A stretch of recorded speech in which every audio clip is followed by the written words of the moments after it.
नमस्ते friends, welcome to KVCL किचाडवेला creative life. मेरी यूट्यूब फैमिली को, मेरे फ्रेंड्स को, सभी को wish you a very happy Diwali. और इसी हैप्पी दिवाली के साथ मैं शुरू कर रही हूँ अपने आज के इस वीडियो को विद अ रेजन आर्ट, यानी कि मेरी दिवाली रेजन वाली।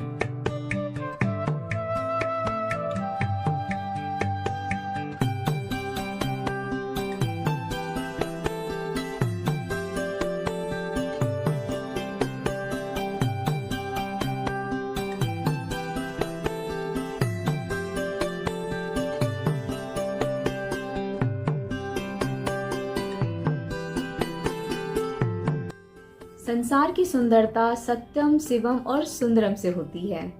फेस्टिव के टाइम पे हमारे मुख्य द्वार यानी कि हमारा जो मेन दरवाजा होता है उसकी सुंदरता, या किसी भी समय उसकी सुंदरता हमारे तोरण, हमारे बंधनवार से होती है।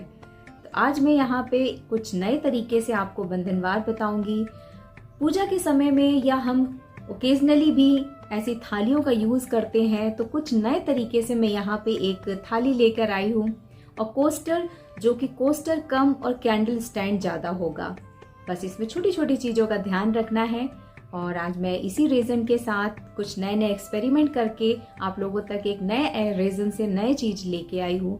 और आई होप कि कहीं ना कहीं आप लोगों को अच्छा भी लगेगा, क्योंकि आने वाला समय रेजन से ही रिलेट आपको बहुत सारी चीजें मार्केट में देखने को मिलने वाली हैं। तो ये भी एक नई चीज लेकर आ रही हूँ। तो चलिए स्टार्ट करते हैं और एक एक चीज को अच्छे से मैं बताती हूँ कि मैंने कैसे कैसे यूज किया है। इसमें सबसे ज्यादा जरूरी है आपको बस एक चीज ये जानने की कि रेजन का जो प्रपोर्शन होता है, यानी कि जो मैं यूज करती हूँ रेशो, उसको ज्यादा आपको ध्यान देना है कि कितना प्रपोर्शन यूज कर रही हूँ। बस बाकी चीजें आप करते करते अपने आप चीजें समझ में आने लगती हैं। तो चलिए स्टार्ट करते हैं। यहाँ पे ये एक MDF बोर्ड है जो 12 इंच का डायमीटर है। मार्केट में आजकल ऐसे बहुत से कटआउट मिल रहे हैं, तो इस साइड डिज़ाइन था तो मुझे इसको यूज़ नहीं करना था, मैं बैक साइड यूज़ कर रही हूँ। रेज़न कलर ना सूखे इसके लिए यहाँ एक ट्रिक अपना रही हूँ कि फेविकॉल और पानी को थोड़ा मिक्स करके उसके ऊपर पूरा लगा रही हूँ। इसे 1-2 घंटे छोड़ दूँगी। जब ये सूख जाएगा तब उसके बैक साइड में मैं वैसलीन अप्लाई करूँगी। जब हम रेज़न की पोरिंग करते हैं तो कुछ ना कुछ ड्रॉप जो है वो नीचे की तरफ आ जाते हैं और बहुत अनइवन सा हमारा ये बोर्ड हो जाता है। तो उससे बचने के लिए ये वैसलीन लगाऊंगी। ये बहुत अच्छी ट्रिक है, आप लोग ज़रूर इसे ट्राई करिएगा। अब यहाँ अच्छे से मैं पेपर कप रख रही हूँ, उसके ऊपर इसे फिट कर दूंगी, अटैच कर दूंगी या रख दूंगी। इतने ग्राम मुझे सारे लेने हैं रेज़न और हार्डनर। बहुत अच्छे से मिक्स करना है, एक डायरेक्शन में करना है, कभी इधर कभी उधर मत करिएगा। कलर रेज़न स्कारलेट रेड 1 ब्लॉक, ये एक रेज़न के फॉर्मूले होते हैं। तो 1 ब्लॉक का मतलब है 1 ड्रॉप, कुछ इस तरह से जैसा मैं इसमें शो कर रही हूँ। अगर आपको लगे कि नहीं थोड़ा और यूज़ करना है, कलर अच्छा नहीं आ रहा है, तो फिर आप डाल दीजिए उसमें थोड़ा सा और 2 से 3 मिनट खूब अच्छे से इसे मिक्स करिए कि नीचे कोई भी पिगमेंट्स ना रह जाएं। इसको अच्छे से मिक्स करने के बाद मुझे लग रहा था कि थोड़ा कहीं ना कहीं कम है, तो मैंने फिर से डाल दिया। चेक करने के लिए कि अच्छे से मिला है कि नहीं। आइसक्रीम स्टिक पे अगर ना दिखे तो आप उसको चेक कर सकते हैं। अगर दिखने लग रहा है तो थोड़ा और मिक्स कर दीजिए। ये देखिए, साथ के साथ मैंने थोड़ा सा गोल्डन कलर भी बना लिया है। अब यहाँ पे पेपर कप को मैं कोन का शेप देते हुए थोड़ा थोड़ा करके रेज़न डालूंगी। एक साथ नहीं डालना है, नहीं तो वो यहाँ वहाँ गिरने लगेगा। तो थोड़ा थोड़ा करके डालिए, उसको फैलाते चलिए, फिर डालिए। तो लेयर वाइज डालने से आपके जो ड्रॉप्स हैं वो बेवजह के नीचे नहीं जाएंगे। कहीं थोड़ा बहुत अगर बबल लग रहा है तो ब्लो टॉर्च यूज कर लीजिए, अगर ब्लो टॉर्च नहीं है तो मैच बॉक्स यूज़ कर लीजिए। अब मैं यहाँ बहुत अच्छी सी रेज़न आर्ट में एक लेसिंग टेक्निक होती है, मैं उसे यूज़ कर रही हूँ। कलर लगाना है गोल्डन वाला, रखना है और लास्ट तक खींचना है, बीच में बिल्कुल भी नहीं उठाना है। तो देखिए एक सुंदर सा आपका यहाँ पे ब्यूटी इन्हांस होने लगी। एक और बहुत अच्छी चीज़ कर रही हूँ, रेज़न की कटोरी बना रही हूँ। प्लेन प्लास्टिक शीट ले लीजिए, मार्कर से जो भी शेप बनाना है शेप बनाइए, ग्लू गन से कम 3 से 4 इंच की ऊंचाई, और फिर उसमें रेज़न भर दीजिए।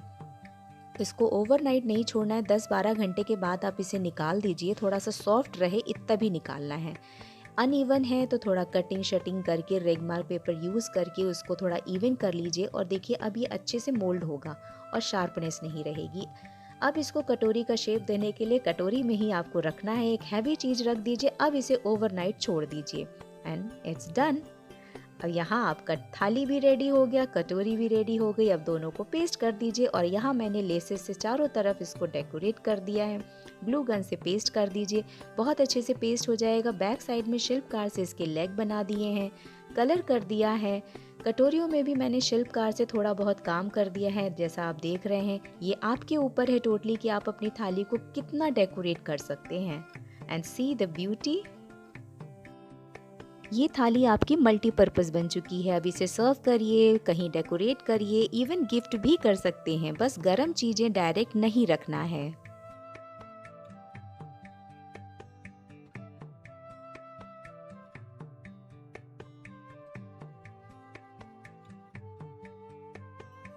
फेस्टिव के टाइम पे हमारे दरवाजे की खूबसूरती बढ़ाता है तोरण या बंधनवार और रंगोली। तो यहाँ अब मैं बनाने जा रही हूँ बंधनवार। ये लकड़ी के कटआउट्स हैं, ये भी मार्केट में ऑनलाइन सब मिलता है।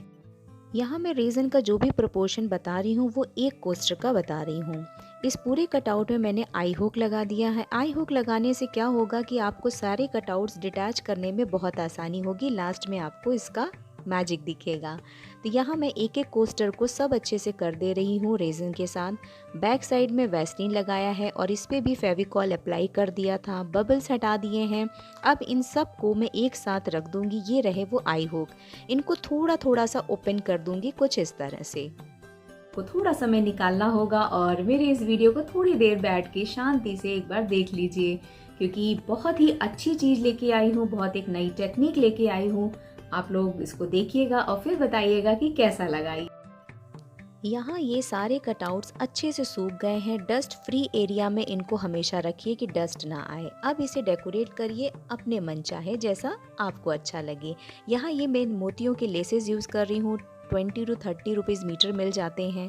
केवल एक को सेंटर पॉइंट बनाने के लिए मैं इस तरह के लेसेस यूज़ कर रही हूँ। लेसेस कह लीजिए, या मैंने तो पुरानी चूड़ी थी उसमें से निकाला है। याद होगा ऐसी बहुत चूड़ियाँ चलती हैं जिसमें मोतियाँ लगी होती हैं। इन सब को मैं फेविकॉल या ग्लू गन से पेस्ट कर दूंगी।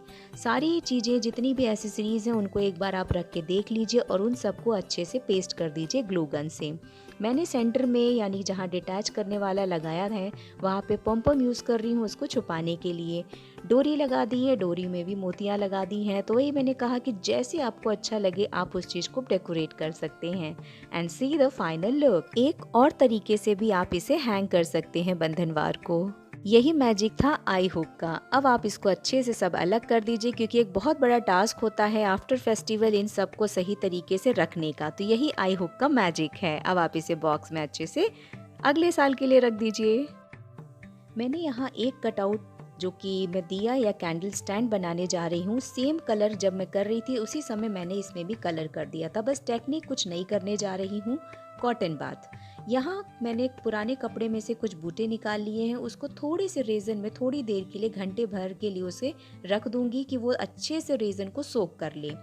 ये इसलिए किया जाता है कि कपड़ा जो है वो बार बार कहीं ना कहीं रेज़न से बाहर निकलता है, अनइवन हो जाता है। तो ये टेक्निक करने से, कॉटन बाथ ऑन रेज़न करने से बहुत अच्छे से ये रेज़न में फिट हो जाएगा और ऊपर की तरफ निकल के नहीं आएगा। अगर थोड़ा बहुत कहीं निकलता भी है तो आप थोड़ा सा क्लियर रेज़न बना के उसके ऊपर फिर से फिल कर दीजिए। And that's it. ये दिया स्टैंड, आपका कैंडल स्टैंड बन के रेडी है। बबल्स हटा दीजिए, डेकोरेशन आपके ऊपर है एंड इट्स फाइनल लुक। एक इम्पॉर्टेंट बात कि रेज़न जो है वो गर्म चीज़ों को रेजिस्ट नहीं करता। तो अगर आप इस पे ओरिजिनल दिया रखना चाहते हैं तो एक कटोरी के साथ रखें तो कोई प्रॉब्लम नहीं होगी।